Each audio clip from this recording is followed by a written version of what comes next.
بن سلمان کی قیادت میں سعودی عرب سو کال ماڈرنائزیشن کے مراحل بڑی تیزی سے طے کرتا دکھائی دے رہا ہے۔ اس کا ثبوت مختلف سوشل اور لیگل ریفارمز کی صورت میں دیا جا چکا ہے۔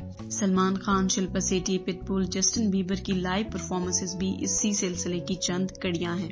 سعودی سو کال ماڈرنائزیشن کی ایک تازہ ترین مثال سعودی عرب میں ہالووین کی سیلیبریشن ہے۔ جی ہاں، 31 اکتوبر 2022 کو ہالووین کا ایک ایونٹ دارالحکومت ریاض میں منایا گیا، جس میں بے حد عجیب و غریب مناظر سامنے آئے۔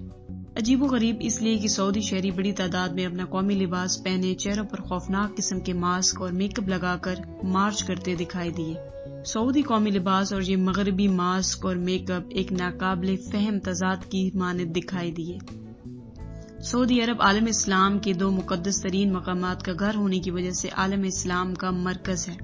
اس سے بڑھ کر حضور نبی کریم صلی اللہ علیہ وآلہ وسلم کی جائے پیدائش ہے، جنہوں نے اپنی ساری زندگی اسی قسم کے ناچ گانے اور فرسودہ رسومات کو ختم کرنے میں گزار دی۔ وہاں اس طرح کے مناظر پوری اسلامی دنیا میں غم اور غصے کی صورتحال پیدا کر رہی ہیں۔ ناقدین نے سعودی حکومت کے ایسے اقدامات کو ماڈرنائزیشن سے زیادہ غلامی کی طرف تیزی سے سفر کے مترادف قرار دے دیا ہے۔ واضح ہے کہ ہالووین ایک عیسائی تہوار ہے جس کو ہر سال 31 اکتوبر کی شب کو منایا جاتا ہے۔ اس تہوار کا پس منظر کچھ یوں بیان کیا جاتا ہے کہ اس رات دو دنیاؤں یعنی انسانی دنیا اور شیطانی دنیا کے بیچ کے دروازے کھول دیے جاتے ہیں، جس کی وجہ سے شیطانی بلائیں اس دنیا کا رخ کرتی ہیں۔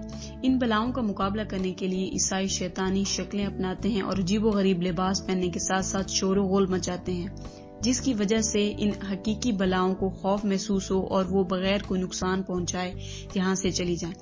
ہالووین کی تاریخ یا عقائد جو بھی ہوں، اہم بات یہ ہے کہ اس تہوار کا اسلامی رسومات سے کوئی تعلق نہیں، اور ایک اسلامی معاشرے خصوصاً سعودی عرب میں اس کا منایا جانا انتہائی تشویشناک اور قابل مذمت عمل ہے۔ اس سے پہلے بھی مختلف بارز، کسینوز، پول ڈانس اور کانسرٹس کے علاوہ دیگر اقدامات کے ذریعے سے مغربی غلامی اپنانے کی بھرپور کوشش جاری ہے۔ اب دیکھنا یہ کہ سعودی پالیسیز پستی کی کس حد تک جا گرتی ہیں اور عالم اسلام کے لیے شرمندگی کا باعث بنتی ہیں۔